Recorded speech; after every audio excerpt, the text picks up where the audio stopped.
Hello, the name is Daman Dev Sood, your host for my weekly show, My Talk Tips. This is episode number 128. I deliver talk either based on some slides or free flow or reading a chapter from one of my books. The show is held on every Wednesday, 9 a.m. IST. Today, due to technical reasons, I'm not able to go live on LinkedIn, but the recording will be available later. Very interesting topic today. Why does the Halwai not taste his own Mithai? And you may be wondering why, how is this linked with BCM and resilience? We will see soon.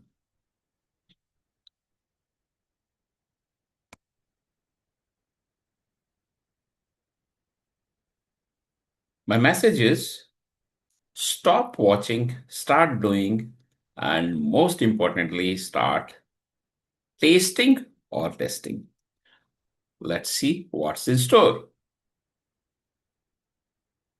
There's a popular message doing the rounds these days: stop watching, stop reading, stop planning, start doing. It's a powerful call to action. In a world overflowing with content, webinars, articles, frameworks, certifications, shows like this one, it's easy to fall into the trap of consumption without execution. We feel productive, we feel informed, but nothing really changes. And that message is absolutely right. You don't learn swimming by watching videos. You don't become a good cook by reading recipes. And you don't become a leader by attending or just by attending leadership sessions or seminars. You must get into the water. You must cook. You must act. Then only you will learn. There's a missing layer, I say.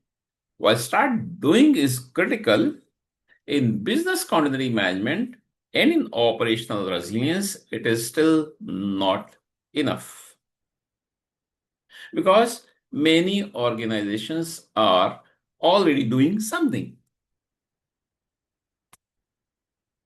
They are creating detailed BC plans, investing in tools, frameworks, certifications, engaging consultants or engaging with consultants, building impressive documentation.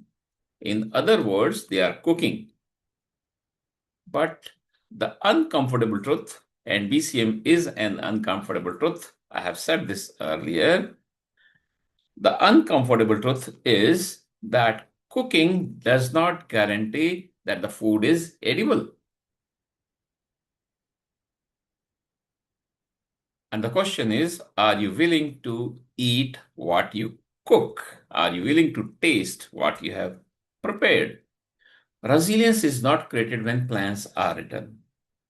Resilience is created when plans are tested under pressure. This is where most organizations hesitate. They stop at documentation, approval, audit readiness, etc., and avoid realistic simulations, crisis drills or tests, decision making under uncertainty, and testing leadership behavior under stress. Because testing is messy, disruptive, uncomfortable, and sometimes revealing. So we hesitate and we avoid. This is a big problem. The Topic that I have picked up for today's talk, the halwai. There's a saying in Hindi, हलवाई कभी अपनी दुकान की मिठाई खुद नहीं खाता. The sweet maker never eats its own sweets. On the surface, it sounds light, but in the context, it becomes deeply relevant. Let's see. Why might a halwai not eat his own sweets? First, a reason may be it's too costly. Perhaps he cannot afford what he produces. In organizations, significant money is spent on creating plans, but very little is allocated to testing them properly. Testing is seen as a cost. In reality, not testing a BC plan, a business continuity plan, is a much bigger risk. Second reason for Halwai to not eat his own sweets could be he doesn't trust the quality. Perhaps he's unsure of what he has created. In organizations, there is silent doubt about whether plans will actually work. So leaders unconsciously avoid putting them to the test because testing might expose gaps or weak decisions, weak points, lack of clarity, poor coordination, etc. Third reason for the halwai not eating or tasting his own sweets could be others enjoy the sweets. Customers appreciate the sweets. The shop looks successful. In organizations, on the other hand, drawing parallels, auditors are satisfied, certifications are achieved, and clients feel reassured. But internally, the organization itself has never experienced its own resilience, never tested. So there exists an illusion of preparedness. This creates this dangerous illusion that plan exists, so we must be prepared or we are prepared. Frameworks are in place, so we must be resilient or we are resilient. But when disruption actually occurs, decisions slow down, confusion arises, communication breaks, leadership struggles because preparedness was assumed, not proven. I say resilience lives in experience or in experiencing. We need to create this experience in the organization. True resilience is not built in documents, training sessions, strategy discussions, etc. Rather, it is built in simulations, failures, corrections, and repetition. So, failure is not bad as long as we learn from it, as long as we correct it, as long as we keep improving and keep repeating. Resilience is built when leaders make decisions with incomplete information. This is an acceptance here that during crises, we may not have complete information, but we still need to move on by taking decisions. Teams operate under pressure, and systems are pushed beyond comfort. We must be prepared to lose these comfort levels. Jump into the water to learn swimming.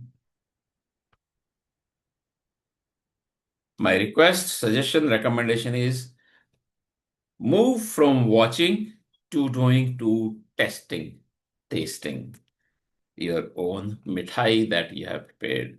If we bring everything together, the journey looks like this. Stop watching, move beyond passive consumption, start doing, Create, build, and implement. Start testing, experience your own system under stress. Because watching is not doing, doing is not enough. And resilience is proven only when you experience the outcome under pressure repeatedly. While coming to the end of the discussions today, my final words around this situation.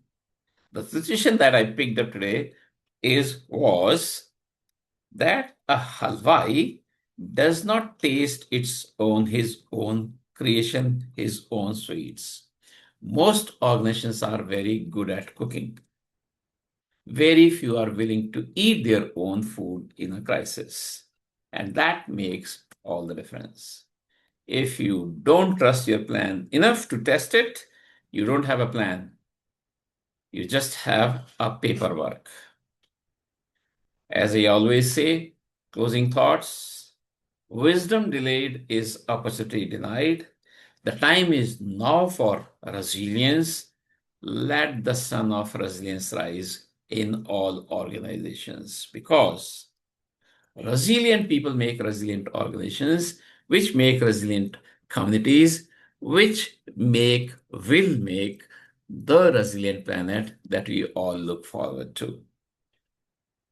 If you need help in awakening your most precious asset, if you need energizing your BCM or resilience teams, if you need an architect to shape, design, develop, nurture, sustain your resilience culture, do write to me.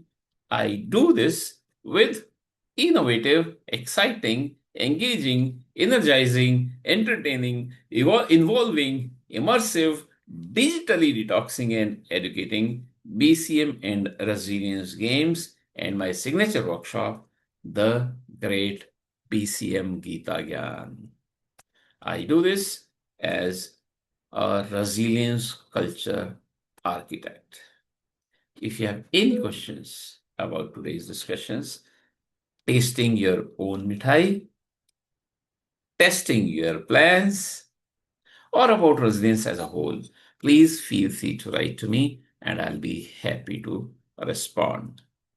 With this logging off, this is Daman Dev Sood, your host for my weekly show, My Top Tips, every Wednesday, 9 a.m. IST. I look forward to seeing you all every Wednesday. Bye bye.